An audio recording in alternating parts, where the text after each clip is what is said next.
Mona Amalawi anzanga ine ndiwerenga statement munchichewa. Amalawi anzanga atulankhani ndi alendo olemekezeka. Bungwe la Malawi Human Rights Defenders Coalition lili ndi nkhawa yayikulu pa zomwe zikuchitika mu dziko muno zomwe zikuonetsa kusalemekeza ulamuliro wa malamulo, kutsatira ndondomeko zovomerezeka malamulo komanso kasamalidwe ka democracy. Miyezi yapitayi taona kumangidwa kwa anthu komwe kukuoneka ngati kukuyang'ana andale azipani zotsutsa. Kuyambira mu November 2025 akuluakulu andale osachepera asanu ndi atatu odziwika bwino azipani zotsutsa kuphatikizira omwe anali nduna amangidwa. Ena akhala ndende kwa nthawi yayitali osauzidwa mlandu omwe akuwazenga, ena osawapatsa belo kumene. Zimenezi zikubweretsa nkhawa yayikulu pa nkhani yolemekeza malamulo a dziko ndi ufulu wa anthu. Malamulo a dziko la Malawi ndi omveka bwino, ndipo ndime 42 ndi 44 ya constitution yathu zimatsimikizira ufulu wa munthu kukhala omasuka, chitetezo, kumangidwa mopanda chilungamo komanso malire amphamvu za boma. Kumayambiliro kwa mwezi wa Januwale nchaka chino, khoti lalikulu linatsimikiziranso kuti kusunga anthu mndende kwa nthawi yayitali popanda maziko ovomerezeka ndi kosagwirizana ndi malamulo a dziko lino la Malawi. Choncho tikuda nkhawa ndi machitidwe omwe akuoneka kuti akuphwanya mfundo zimenezi. Tikudanso nkhawa ndi kusowa kochita zinthu poyera kumbali ya anzathu a polisi. Nthawi zambiri anthu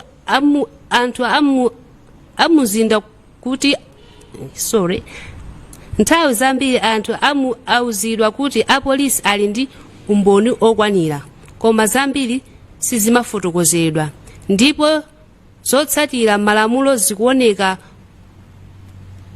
kutsatidwa. Chilungamo sichiyenera kungochitika, chiyeneranso kuoneka kuti chikuchitika.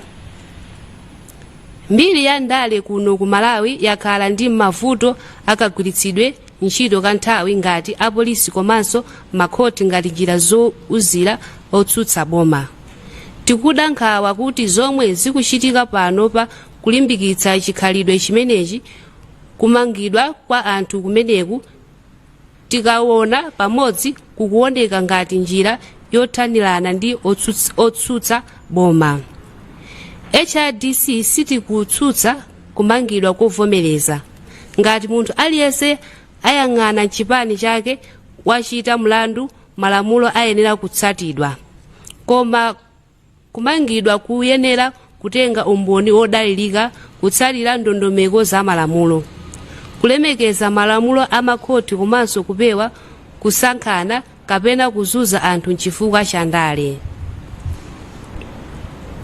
Amalawi akudabwa kuti pali milandu yambiri ku khoti yokhudza ena mwa akuluakulu a boma lapitali ikungokhala m'makhoti kwa nthawi yayitali popanda kufotokozedwa momveka.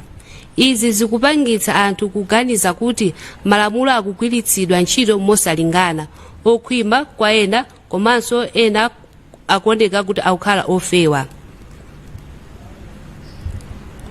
Kuonetsetsa kuti kumangidwa kulikonse kukutsatira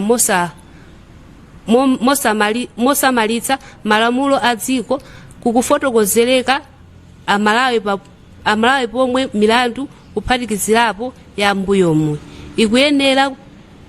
ikuyendera makamaka yokhudza ziphuphu ndi kugwiritsa ntchito molakwika maudindo.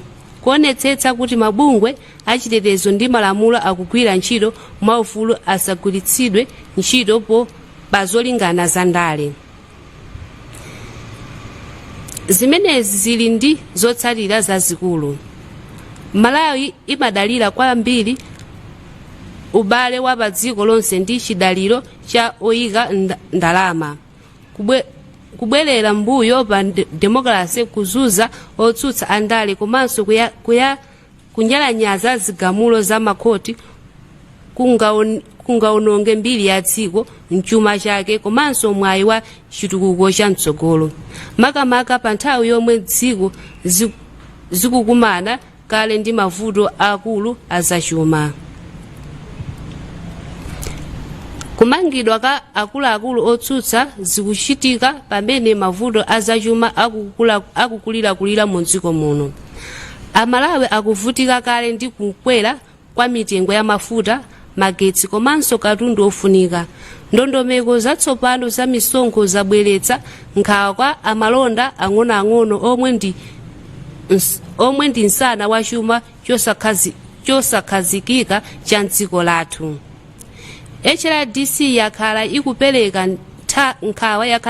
nkhawa kuti ndondomeko zina za misonkho kuphatikizira kukhazikitsidwa kwa electronic invoicing system zitha kuyika mabizinesi ang'onoang'ono pa chiopsezo. Ngakhale tikuvomereza kuti boma lili ndi ufulu olimbikitsa kusonkhanitsa misonkho ndi kukonza kayendetsedwe kachuma, kusintha kuyenera kukhala kolungama, koyenera, komanso kogwirizana ndi moyo weniweni wa Amalawi wamba. Ife tikuganiza kuti pamafunika boma likanamva madandaulo a bizinesi asanayambe kugwiritsa ntchito ndondomekozi.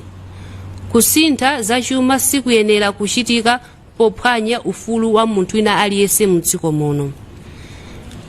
Nkhawa yathu ndiyoti mavuto azachuma akubweretsanso mu nthawi yomwe tikuona kumangidwa ka anthu otsutsa mwachisawawa. Izi zili ndi kuthekera kosokoneza bata ndi mtendere mu dziko mwathu. Tikupempha boma kuti ayike patsogolo kukambirana ngati njira yothetsera mavuto, osati kudzala mantha ndi kugawanikana. Choncho ngati fe HRDC tikupempha boma kulemekeza malamulo a dziko ndi kutsatira zigamulo za makhoti, komanso tikupempha boma kuonetsetsa kuti apolisi komanso makhoti akugwira ntchito mwa ukadaulo, mopanda mtsankho, komanso moonekera poyera. Tikupemphanso boma kuti kufotokozera Amalawi za milandu ikuluikulu ya ziphuphu yomwe yayima kuti chikhulupiriro cha anthu chibwerere. Komanso tikupempha boma kuti kuunikanso ndondomeko za misonkho ndi zachuma pokambirana ndi magulu okhudzidwa, makamaka amalonda ang'onoang'ono amene ali mu dziko mwathu muno. Kupitiliza, komanso tikupempha makhoti kupitiliza kugwira ntchito mwa ufulu poteteza ufulu wa nzika monga mwa malamulo a dziko lino. Tikupemphanso atsogoleri a ndale kupewa chiwawa kuopsezana ndi mawu oyambitsa mikangano. Kupitiliza kukhala mwamtendere, tcheru, komanso kutenga nawo mbali poteteza mfundo za demokrasi. Demokrasi ya Malawi inapezeka movutikira, siyenera kufotokozeredwa ndi mantha, kusatha anthu pogwira ntchito malamulo kapena kunyanyalaza malamulo a dziko. HRDC ikuyima molimba poteteza ulamuliro wa malamulo, chilungamo chofanana, chilungamo pa zachuma ndi ulemu wa mundale aliyense. Zikomo kwambiri. Zikomo kwambiri Loveness. Nimpatsa mzanga Madaliso, chairperson wa Kusini Region, kuti ayikepo mama. Zikomo kwambiri Amalawi anzanga. Ofunika tisindike apa. Tipamvese bwinobwino chifukwa anthu azakhala ndi maganizo olakwika. HRDC si kudana ndi kumangidwa kwa anthu amene anasokoneza pena pake. Umboni ngati ulipo okwanira kaya munthu ndi wandale kaya siwandale, malamulo akuyeneka agwire ntchito. Tikuziwa zimene zakhala zikuchitika kumalawi kunoko. Vuto lake kuli ndale zobwezerana. Anandimangapo ine nde ine pano ndili mboma ndibwezera. Tikutaya nthawi. Amalawi si zimene akufuna yayi. Amalawi afuna chitukuko. Tikamadzuka azidziwa kuti misewu ili bwino, maskulu mu madeski maskulu ali bwinobwino.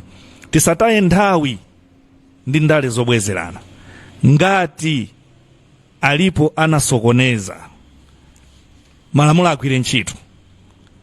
Sikuti tione ena akaona ati mwaona HRDC ja ikubakira ena ake. Ichitu kubakira munthu. Tibwerezepo mepo. Lawful arrest akuyeneka kuchitika. Pazikhala umboni okwanira. Akamanga muja kupita ku court nthawi yabwino. Samatengere kuti awa ndi ndani, malamulo agwire ntchito. Chifukwa amalawi akufinyika kale kuzambiri. Samankhala bizo omangwerenga za andale kuti amangana akuti atani. Amalawi pano afuna aziona kuti kodi chimanga fetereza ndi zina zotero zikuyenda bwanji. Pakali panopa kuli misonkho imene ili mbweso pano. Tikayang'anisisa situziwa usiku maziwa ano panopa kuti cheni chimene msonkho uwa kuti ndo achani. Chimene ndikuona ngati chimene sitikulipira msonkho pakali pano mwina ndi mpweyo umene tikupuma tsiku la lero. Komanso situziwa tikamapita usogoko kuti mwina kubweranso misonkho ya zimenezi. Tipemphe boma MRA afotokozera Malawi bwino kuti misonkho iti kubweresayi phindu lake liathandiza choncho Malawi. Chifukwa kuvutika to ndi Malawi 3/4 ya Malawi ndife anthu otola kanga kochepa kwambiri. So misonkho ije ikuoneka kuti ikufinyanso anthu otola kochepa komwe kaja. So kuziwa kuti ukamaka gula chakuti lero mawa chili ndi msonkho, ukamaka chiyika pa khomo mwinanso kuti ulowe nacho pa khomo pako pamene tsiuna tizava kuti chili ndi msonkho. Tipemphe boma la sifotokozera Malawi bwinobwino kuti misonkho imene kodi ithandiza bwanji. Tikudziwa akumena amalowa boma limene la kumanamo mwina lapezamo kuti zinthu zambiri sizikuyenda bwino. Ngati afuna kukhoza zimenezo zikhozedwe mu njira yake bwinobwino, koma osati pomfinya Malawi ngati akumpasa chibalo kuti iweyo unalakwisa nthawi yakuti panopa nde uziwe kuti tikupanga izi. Ayi. Afotokozere na Malawi bwinobwino misonkho iyi kodi tikulipira ifukwa chani, ithandiza bwanji Malawi. Ngati HRDC tufuna kunenanso lero pano tikudziwa kuti anzathu ena ama business akuyenda kupita kakumana ndi mabwana kwa MRA ndi kwina kotero. Apange zimenezi taona blanda zachitika dzulo kandi dzanailo zachitika mwamtendere. Kuzomba tikumva kuti lero akuyenda apita ku maofesi a MRA ayendeso mwamtendere, kazi kamachitika maderena tipange zimenezi mwamtendere kuti adindo akamve madandaulo athu kuti tikudandaula chani. Ife ngati HRDC tili nawo limodzi anthu amenewa kwina kulikonse kumene akuyenda kuwakumana ndi adindowa. Ifenso mbali yathu a HRDC tikhala tikugogoda ku MRA ndi kuboma kuti amvere madandaulo a Malawi ku nkhani ngati ya misonkho. Zomwe kwambiri ndapase kwa anzangaso mwina ndi zina zoyankhula. Mziko mwambira Malawi, ife monga women human rights defenders tindi chidandaulo kwambiri kwa matax amene abwera makamaka ku mobile bank transfers, money transfers. Imene ndi chinthu chomwe chingatibwereke kwambiri azimayi ife makamaka chifukwa chokuti ma business athu ambiri komanso wina aliyense ku Malawi kuno timapanga ma money transfer nthawi zonse. Ndiye mwezi kuti umapangisa so tax pamene popo lipezeka kuti chani economy life yathu ikhuzidwa kwambiri, komanso ife monga azimayi madera mwathu tiphinyizika kwambiri ndi matax amene wawa sizimaoneka panopa, koma tiziona tikamagula pang'ono kandi ka 2000 akusa tomato kati panga transfer kwina kwa munthu wina 1000 tikupangidwa so tax on that. So ife tilokhuzidwa kwambiri. There has to be a space yokuti mwati zakumane bwinobwino muzatifotokoze momwanenera anzanga kuti zimenezi tisapwetekeke nafe, tisatipweteke koma zitithandize kuti umoyo wathu upite patsogolo, komanso boma lipireso patsogolo. Tikhale pansi tizagwirizane bwinobwino, komanso tizazimvesa kuti zikuchitika ndi chani. Ndicho ngacho kuti umoyo usasinthe, koma kusintha kwake ukhale kuti chani tikukonza zinthu osati tukhala moponderezedwe. Zikomo kwambiri. Zikomo kwambiri. Malawi pano akukanika kupuma nkhani yayikulu misonkho ndikupita kuti maconsultation eboma limene yakhalupanga mbuyomu anthu tinkana kuti mwina atiwonjezere tax base koma sitinkanena iziziyayi. Malawi akunyemedwa ku peyi imene yasintha masiku ano kuti munthu alesa 500,000 akuonera akuluzapo VAT amene waonjezeredwa pabwino msongo siyana inde zabwino kuti revenue yaboma ikuchuluka koma no bwanjira zipanga staga pang'ono singapange zonse nthawi imodzi. Malawi pano kuvutika ndikale tisamuzere mavuto ena ngati amene wawo pang'ono misongo tamayikidwa koma osati yonse pakamozi then magesi akwere mazinso akwerenso mafuta Malawi apumira pati. Ndimafuna kuzani ndi mada zimene anafuta zona kuti ngati HRDC siti kudana ndi kumangidwa kwa anthu amene analakwa koma kwamangidwamo amangidwe mosatira malamulo komanso ko imene iyi sikupita kuboma lukhala pano pali chifukwa chakhala chisolowezi boma lakaleli chani pakachimozimozi awaso panga chimozimozi tatiyeni tikhale ndi moyo wosinthinga kada Malawi tikatenga maudindo zoma langana kapita kuzunzana fatili pa maudindo zibanja zisiya kaye tiyangane chisogolo tiyangane kuti Malawi tinthandiza bwanji.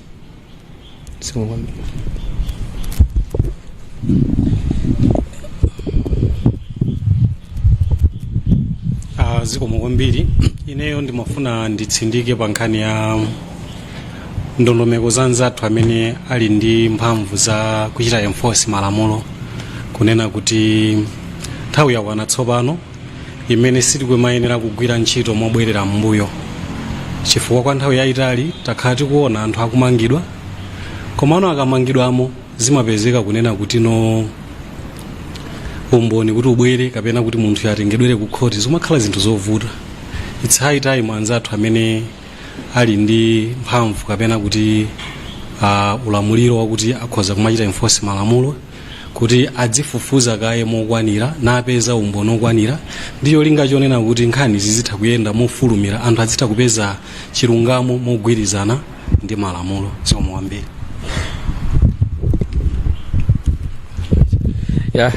Zikomo kwambiri. Izo zinali ndemanga kuchokera masenior members HRDC.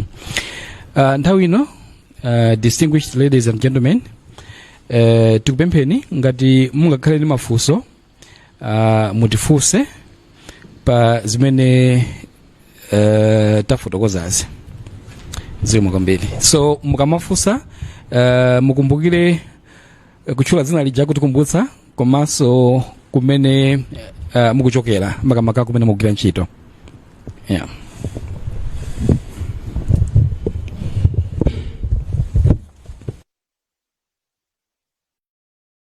Zikomo kwambiri. Ine ndi Patrick Kachere kuchokera ku Umunthu FM. Chatideru cha opya mlenje. Ena mwina nkumadabwa kuti patenga nthawi yayitali kwambiri musanabwere pa ground posatengera zochitika zosiyana zimene zakhala zikuchitika. Tinene zoti ngati HRDC mukumenyera ufulu wa Malawi kapena kagulu kena kake ka anthu nanga nchifukwa chani mu nthawi inoyi mukukhudzika kwambiri ndi zimene zikuchitika posatengera zina zimene zakhala zikuchitika mbuyomu. Funso langa lomaliza, mbuyomu taonapo HRDC ikuchititsa zionetsero zimene zina mwa izo zinabweretsa kusintha komanso mbali ina zinaononga dziko lino. Anthu ayembekezere zotani pa nkhani ngati imeneyi? Zikomo.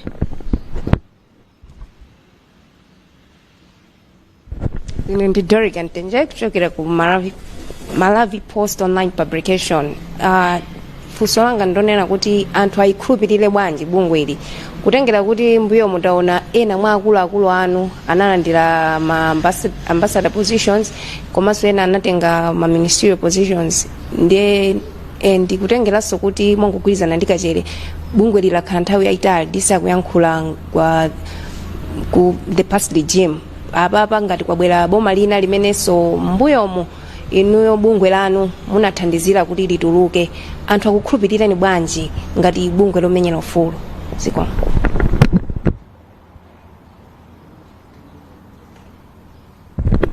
Zikomo kwambiri. Ndi Rogers Ntibera wa Channel for All Nations Radio. Mafoto zonena kuti anthu ambiri mdziko muno especially andale akumangidwa mosazata malamulo. Kwina mawu amenewa sakulolera zintchito za mabwalo a milandu bwanji osawasiya abwalo a milandu kuti afotokoze ngati anthuwa amangidwa mosata malamulo kapena mosasata malamulo.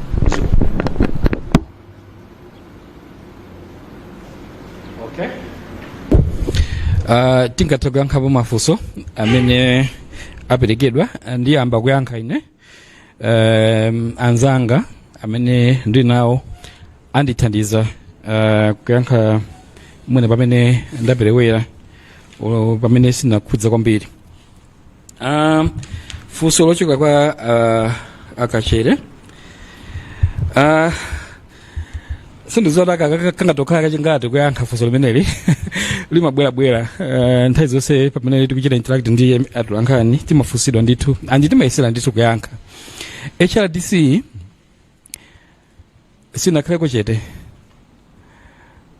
timayankhula ndithu anditakhala tikulankhula ndimachita challenge nthawi zambiri anthu amene muli ndi mwayi wa internet ka mafoni kuti mutangochita Google HRDC 2020 pabwera zambiri pene zimene dayankhula mu 2020 mujire Google HRDC 2021 politics ka governance ka human rights pabwera zambiri mbiri zimene tunayankhula 2022 chimodzimodzi 2023 palibe chaka chimene tinakhalako chete.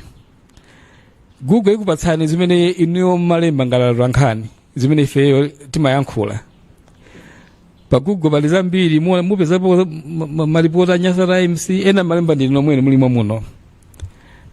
Malawi Voice, Nation Times, we have never been silent. Ijojo ndi manena ndithu mubweleza.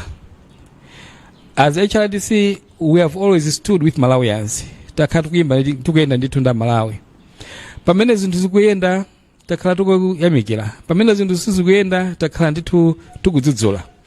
Timanena kuti bungwe lathu ndi bungwe loyima palokha.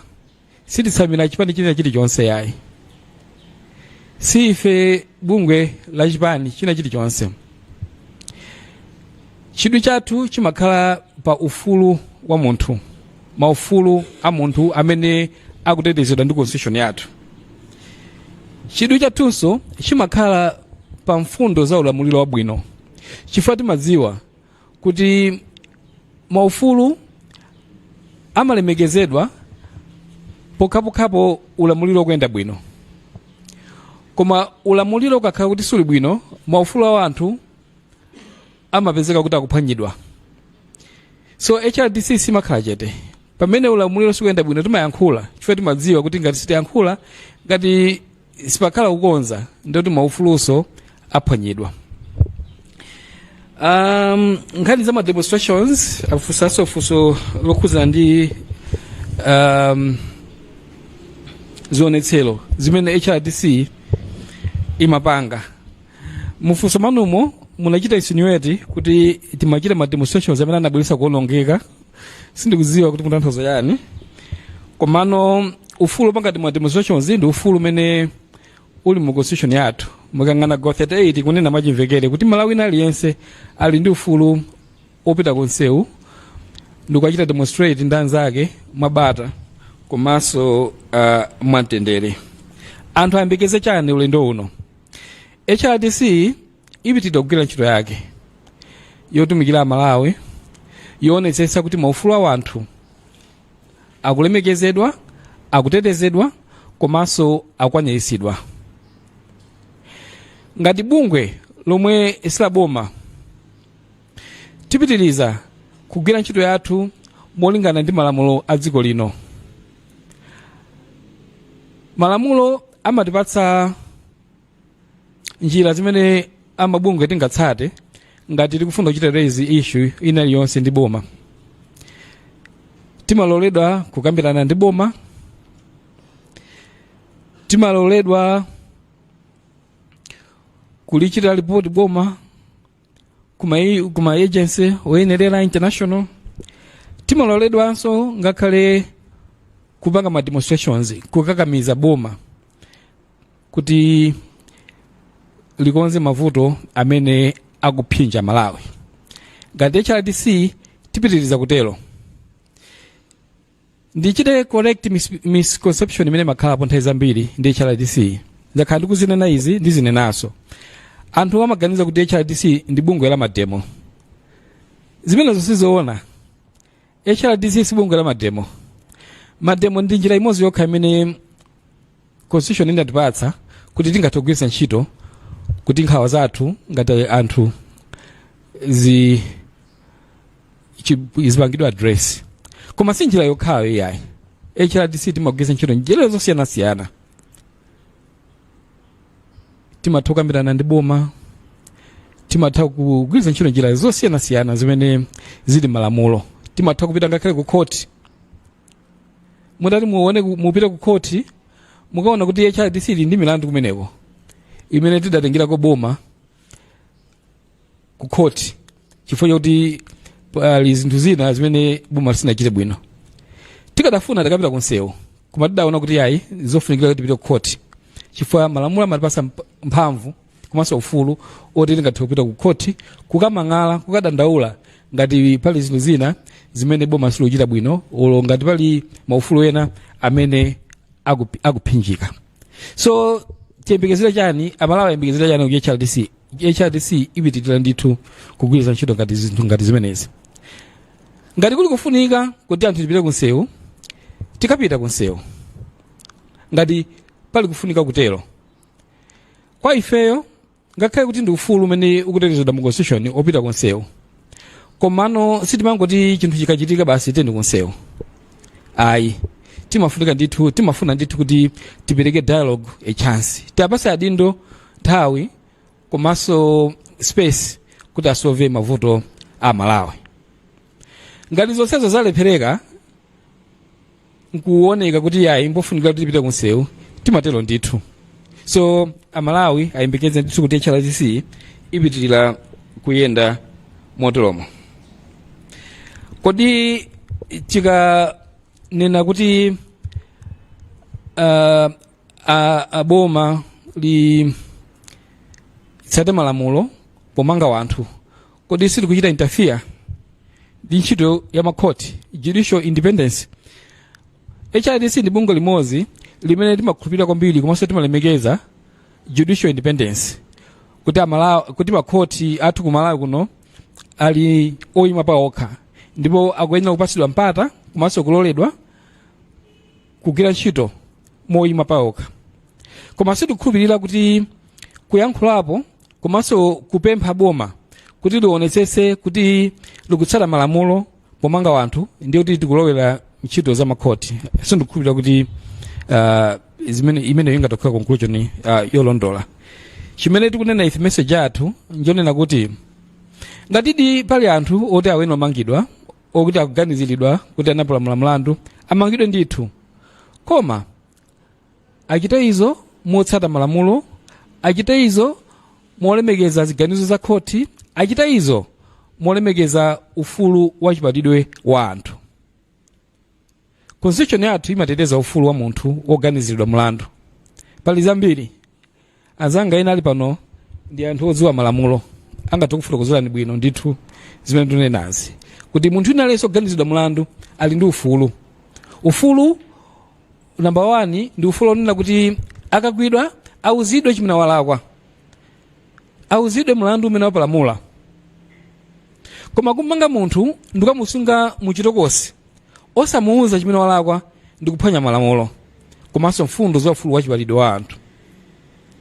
Komanso kusunga wanthu in detention kwa nthawi yopyolera mulingo kapena mwezi lomwe udawikidwa ndi malamulo nkulakwa, munthu sungamusunge mwezi musanamuuze chimene walakwa komanso musanatengere kubwalo la milandu komanso osampasa belo opanda zifukwa zomveka bwino, kumene konso ndikuphwanya mulandu.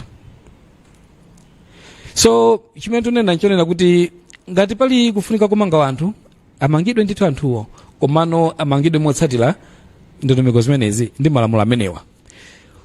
Makhoti athu asakhale chida chozunzira kapena kulangira anthu amene akuonedwa ngati ndadani pandale. Tikatelo ndoti tikulakwitsa, tikatelo tikha kuti tikulakwitsa. Apolisi asakhale chida chochitira hound komanso kuzunzira anthu amene tikuona kuti ndadani athu. Tikatelo ndoti tikugwiritsa ntchito mphamvu mwene mosayenera komanso tikugwiritsa ntchito ma institutions aboma molakwika. Zimenezo zimene tikudzudzula ifeyo ngati HRDC. Ndapasa anzanga kuti mwinaso ayike maganizo awo pa nkhani yomweyi. Zikoma kwambiri chair. Pali funso limene ndibwerezaso zimenena limene limakonda kubwera kwambiri tikakhala kuti tikupanga press conference. Tina ndi press conference I think last month yomweyi tinafunsidwa funso limenelo kuti mwakhala phe nthawi yayitali. Ndele loso likubweraso mmene mwakhala phe nthawi yayitali. Singizoti kukhala pheko akunena kuchokera last month kapena liti. Chifukwa we had a press conference last month kumene kunabweraso funso lomweli. Mongobwereza HRDC kwa anthu amene amaganizira kuti ikakhala kuti ayankhula ndi mademo. Cholinga cha HRDC si mademo. Timayankhula nthawi imene tikuona kuti izi sizili bwino koma vuto mwinaso tinene kuti ndanzathu a media. Mwina zimene timayankhula nthawi na ma press statement amene timakhala tikutulusa tikayankhulapo mmakhala kuti mulibe nawo chidwi. You select which things to cover about HRDC. Ikakhala demo yo ndeya nonse munakabwera koma kungoti press statement ya HRDC yatulusa yukamba chakuti yakuti ndoti 3/4 mwaino apapa simuzilemba muzafusa fuso limeneyo ku press conference mbakhala phe nthawi zonse ifukwa chani. Pamene HRDC ndi magugula apapa ndapeza ma issues amene HRDC yamba yakhala kuyankhula for the past 6 years. Ena zimene zinalembedwa ndi ena mwina muli munomo muno. But still that question still comes. Munakhala phe. Tifuse no lero. Kodi mukanena kukhala phe mmanena kutiko. Mmafuna kuti titani. Mademo basi. Nde kuyankhula kwa HRDC singayankhule munjiguzera munjira zina. Tizingoyankhula ndikuzera mademo. Zomwambiri. Ya shabu ngati panga khale mafuso ena mungate kufusa kwa mamosu nganthawi.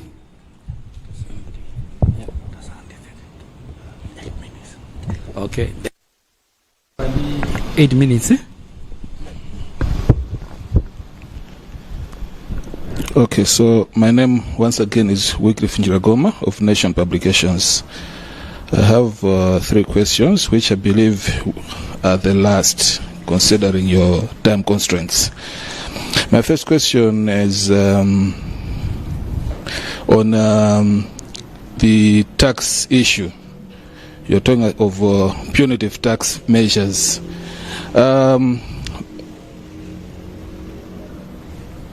You argue that recent tax measures are disproportionately hurting low and middle income earners and small scale traders. Which specific tax policies do you consider most punitive, and what evidence does HRDC have on their real world impact on livelihoods? And secondly, if government insists on proceeding with the electronic invoicing system as part of its revenue reforms, what minimum safeguards and adjustments would HRDC demand to ensure the system does not violate privacy rights or push small-scale traders out of business? And the last one on fuel and electricity, you link the recent price hike to deepening households' economic distress. What immediate policy actions do you believe government should take to cushion ordinary Malawians from energy price shocks while maintaining sector viability? Thank you.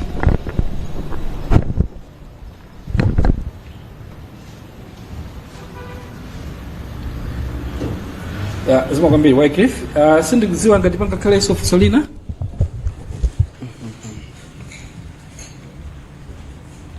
Franklin Mtambalika from Zodiac.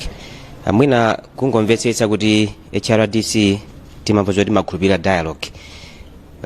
kupatula kubwera pano nkutheka mwayisakonso njira yoti kalata yanu kapena madandaulo anu afikenso kubomako ngati mwachita zimenezo mwina anachita motani anakuwa nkhani motani ngati munalembera kwa boma. Thank you.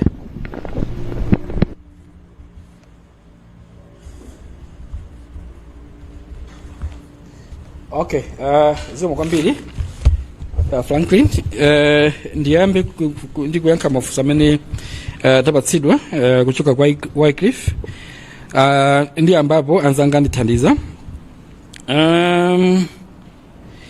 So tikaona misonkho imene yakhazikitsidwa, misonkho iyi ili magawo osiyanasiyana, si misonkho yonse anyuwani imene akhazikitsidwa imene ndi yoyipa, koma chimene tunena nchonena kuti ilipo misonkho ine imene yayikidwa imene ikhale ndi impact yayikulu kwa anthu. Ndingo tchulapo mwina yochepa ngati njira imodzi yongopereka chitsanzo. Pali msonkho umene boma wakhazikitsa umene uzikakamiza anthu amene ali manyumba, malandlords, kuti azipereka msonkho ku bungwe lotola misonkho MRA. Zimene zotanthauza kuti ngati uli ndi nyumba munthu andi nyumbayo ena akuita renti, ukuyenera ndithu uzipereka msonkho. Msonkho umenewu mukaunika bwino pamwambamwamba ndi msonkho umene ungathandize boma kutolera ndalama kuchita expand revenue base. Kumano if you go deeper muona kuti msonkho umenewu uphinja Malawi directly or indirectly, chifukwa chimene anu ake a nyumba achite nkukweza nyumba zawo, nchilunga chokuti athe kupereka misonkho imeneyi. Andi nyumba zikakwera tikudziwa amene atavutike. Amene atavutike ndi Malawi uyo amene amadalira nyumba za renti. Malawi opeza kale mochepekera, Malawi wo mwina kugwira ntchito mboma kale, msonkho wake kale kubomako kunkhana malipiro amudula kale, komanso salary yake yachepa chifukwa cha misonkho yomweyi. So chimene tunena nchona kuti ndoti anthu afutika kwambiri makamaka amene amadalira nyumba za renti, nyumba zikwera kwambiri. Chimene ndifuna kunena apa pali konseni yonena kuti kodi zikatheka bwanji izo, how practical is that, kuti MRA ikakwanitse kuyenda pena paliponse ndikutola misonkho imeneyi, pena paliponse ndoti ngakhale kwantsiriza, ngakhale kuntandire, akagwiritsa ntchito njira yotani. Kwa ife there's a concern yonena kuti pali chiopsezo chokuti maufulu a anthu osauka amene akuvutika kale ndi misonkho ina apezeka kuti avulala. Chitsanzo chimodzi chimene ndingatchule ndi imenecho, misonkho imene yayikidwa pa nyumba za renti. Pali measures ena amene akhazikitsidwa, takamba kwambiri za EIS, Electronic Invoicing System. Mukayunika bwinobwino ndondomeko imeneyi mungatha kuona kuti pali ziopsezo makamaka ku mabizinesi ang'onoang'ono, chifukwa system imeneyi izikakamiza amabizinesi onse kuti aziulula kumene adapeza capital yawo. Chinthu choyambirira aulule kuti capital yawo nje ikulu bwanji. anayipeza bwanji kapitoloyo, ali ndi chuma chochuluka bwanji, ali ndi stock yochuluka bwanji, ngati ali ndi shopu muli katundu ochuluka bwanji. Pali chiopsezo kuti maufulu a anthu a business angathe kukhuzidwa kapena kuphwanyidwa kumene. Ufulu okhala ndi chinsinsi ndi ufulu umodzi umene uli pa chiopsezo. Ngathe kuti cholinga ndi chabwino, transparency, komano pamayenera ndithu kuti pakhale ma safeguards kuti one, information imeneyo will be protected, information imeneyo ikatetezedwa, komanso kuti information imeneyo siyiphinja business iyo. Timamvetsera zimene amanena amalonda ang'ono nkhawa zawo, ayi ife capital yathuyi tidayipeza munjira yakatapila. Ndiye nkhawa yawo nchonena kuti kodi dziko likadziwe kuti abanda kapena waphiri business yawo yamayendetsa akatapila, kuti perception ikhala yotani, kuti zikhala ndi implication yotani. So chimene tunena ife nchonena kuti wayamba pakhale kufotokozera bwino, komanso pakhale ma safeguards mchilonga chakuti pamene tikufuna kuchulukitsa chiwerengero cha anthu amene akupereka msonkho tisaphwanye maufulu, komanso mwina kulepheretsa kapena kupondereza anthu amene akuchita mabusiness ang'onoang'ono, amene pakali pano akuvutika kale ndi mavuto osiyanasiyana achuma, kukwera kwa mitengo ya zinthu, kodera, kuvuta kwa forex, chuma Malawi chikuvuta, there's no disposable income, anthu sakugula chifukwa choti anthu aphinjika, zimene zimangisa ndi mabusiness asamayende, ndi mavuto osiyanasiyana. So on top of those problems zilibweresanso mavuto ena amene ali kuthekeranso kuwadiriza, pakufuna ndithu boma liganize bwino. Nchifukwa chake tunena kuti boma kapena MRA isapitirire ndi kuchita implement system imeneyi pa 1 February amene tikumvetsera, mpakana atamva nkhawa za a business, komanso kuyika njira zowatetezera. Ndime pamenepo. Akundiuza zoti nthawi yatha, so pali mafunso ambiri. I know Franklin munafunsa mafunso kuti kodi are we engaged in dialogue on this issue. So far I know muli pa phone ndimuna ndikuyankhana one-on-one. Yeah, so as I said, bungu lathu timagwiritsa ntchito njira zosiyanasiyana. Dialogue is one of them. Timatha kulemba makalata, timatha kugwiritsa ntchito ngati press conference ngati imeneyi kuti tiwafikira adindo. For we know kuti adindo akumvera zimene ziyankhulazi, akumvera ndithu, so amvera.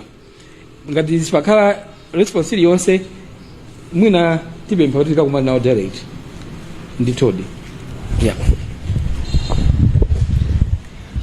Ine ndingofuna ndonjezere pa ndemanga imene wanena kale Michael Kayatsa yokhudzana ndi tax kuma landlord.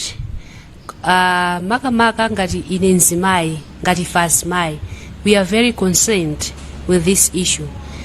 Zikuoneka ngati ndizochepa, komano ndi zinthu zimene zitapanga affect both the landlord komanso the tenant. Chifukwa yoti pamene awika msonkho kwa kumanyumba alenti, a landlord atikwezera yes, koma the issue is kuti the government might think kuti akupanga punish the landlord, komano they are punishing both sides. Chifukwa yokuti siti kudziwa kuti kodi landlord imene amamanga nyumba yake ndalama zake anazitenga kuti. Currently you find kuti mwina ma landlord ena they are still paying the loans zimene analenga ku banki kuti amangire manyumba achawo. So pobwesa zinthu izizo kuno tizilipira ma landlord azilipira ma tax ziti usokonezera ifeyo ameti kukhama nyumba achawo. Already ndalama imeti kulandira ndiyo shepa. Siti kukanda kune kuti izizi zikuyenda zibwere, koma zikubwera mu nthawi imene zinthu sizili bwino. And government limene kukhala pansi ndikuunika kaye kuona kaye kodi economy yathu ndiyotani. Is it stable? Ngati economy yathu is stable, then they can bring these issues. We know kuti some other countries amapanga zineza amalipira ndipo ndizotheka. Komano in this state kwa ifeyo ngati amalawi amene tikuvutika ndi amalawi amene tili kunoko amene ntchito yathu mabizinesi athu sakukwanira kuti tipange sustain moyo wathu wa tsiku ndi tsiku. Nde ifeyo ngati HRDC tikupempha aboma kuti aunikire kaye, they need to consult with relevant stakeholders on the same kuti kodi izizi tikapanga izizi zitipangira zitifikitsira pati, because zikuonekana kuti in terms of momwe tizipita kutsogolo chitukuko chathu chikhala chovuta kuti tipange chitukuko ifoti kandama kamene tikupeza kacha ndikochepa, and already tatione tikapita ma community on ma business fanira kuti ndama tumene tikupeza pa tsiku ndi hand to mouth imene you cannot even sustain us even kupititsana ku school even kupanga ma business and tikukanika already. And on the same tikubwetsa so ma issue mkonjiza matalifiki ena ka kumagetsi in terms of electricity. Panopa if you go kumankhalango you find nkhalango zathu naononga. Do you think kuti nzima yanga katenge kutiko nkhuni yoti akaphikire nsima kuna kuti munthu adye zikuyenera kuti panakhala andi panapana khala pali ndondomeko zokwanira bwinobwino, and government ikamabwetsa isisi mataxi ikuyenera kuti izunika mbali zonse telekeze ku electricity kumagetsi tikabwetsa matalifiki awawa kode zipanga affect bwanji nzimayi okhala kumudzi kapano okhala mtown munomu. Nanga tikakamba nkhani ya madzi nanga timakatunga kutali kodi nanga ndangati amene ndizitsime m'makhomo athu ndochepa, ndangati amene timo madzi osamalika ndochepa, sona akakweza mitengo ija zipanga affect still azimayi, and zomwe zikuonetsa kuti even kudwala kukhala kuti kosayamba chifoti ndi kuti kumwa madzi osatetezeka. And akaika zinthu zili pa chiopsezo kwa ife amalawi amene tikuvutika ndi amalawi as a government akuyenera kuti aunike makamaka ndondomeko zimene akuyikazi kuti kodi izizi zitithandiza bwanji zitipindulira bwanji. As of now we are already going in a worse situation omwe sitikudziwa kuti kodi zitithera kuti zitifikira pati, and if we are praying for the government kuti asanayambe kupanga implement yomapita kumakayang'ana za misonkho za ma tenant amene za landlord akuyenera kuti afufuze kaye. Komanso my question to the government is how sure are they kuti nyumba iyi ndi ya landlord, because tikaonetsetsa because they were supposed to work hand in hand with the acculans kuti munthu chazikhala ndi title deeds. You find my title deeds are very expensive to get a title deeds. At the end of the day ikakhala kuvuta kuti apange verify kuti indeed this house ndiyo yani munthu akupanga rent, because let's be honest guys, we can agree me and my landlord I'm your sister, then I'll be staying here ngati sister wanu ndio sindimuonesa kuti ineyo ndikulipira rent. So still the government will suffer, and when avanga is in a good way where they will start with the acculans akapangana kumene kujako apeleka ma title deeds, it will be easy for them kuti apange identify kuti uyu ndi munthu wake. Yes, they said they have recruit intents. Yes, they are there. Komano to recruit intent for me I think it's just a waste of time, because the best way if they had a proper foundation it was easier for them kupita kwa kulanzi kuja komakafusa kuti let's say they have said they will start with area 47 achula madamina atayambe, it could be easier for them kupita kulanzi utufuna manyumba 47 ndi atiwo. It was easy for them to nyumba 47 mulandu awa, and for them to call them to pay tax it was easy, but now they don't have any basis kuti azikambira azikafufuza mwina anthu simwapeza mwina munthu anthu angokhala sakulipira rent. How are you going to define that? So government they have to go back and look their plans kuti kodi izizi is it going zithandizira ifeyo kapena tibwetsa zotani kwa Malawi zikomo. Zuma kwambiri pamene paso ndi pamapeto kufunsa mafunso kwathu ndichite handover kwa moderator kuti akwangule kena kono atiuze kuti direction yake ikhala yotani tikamaliza zonse. Tiyamikire kwambiri kuti titakuitanani munabwera takambapo nkhani zikulu zitatu mwina tikamapita tizikumbukira takamba nkhani kuzana ndi kulemekeza malamulo wa dziko makamaka timangana nkhani kuzana ndi kumangidwa kwa anthu mwachisawawa, takambapo kuzana ndi kukwera kwa mitengo ya energy magesi mafuta ndi zina zoterozo, komanso takambapo nkhani kuzana ndi misonkho. Tiyeni tikamapita tiganizo zimezi ngati HRDC imene nani nasilu kamba ngati HRDC ili mbali na yake matukamu ngati amalawi maloso ma Malawi tikamakalemba tikamaka tamba post ma Facebook let's mind unati tikuyankhula mmalo mwa Malawi osati mmalo mwa wina aliyense ayi. Tathokoza kwambiri amene anena chair program yathu atapene papa. Program yathu atapene papa ukinako. Maliza. Ndiye mwina tiseke ndi pemphero. Heavenly Father, we ask you at the beginning of this conference to be with us, and you have indeed been with us. We ask you to be with us as we disperse here, so that everything that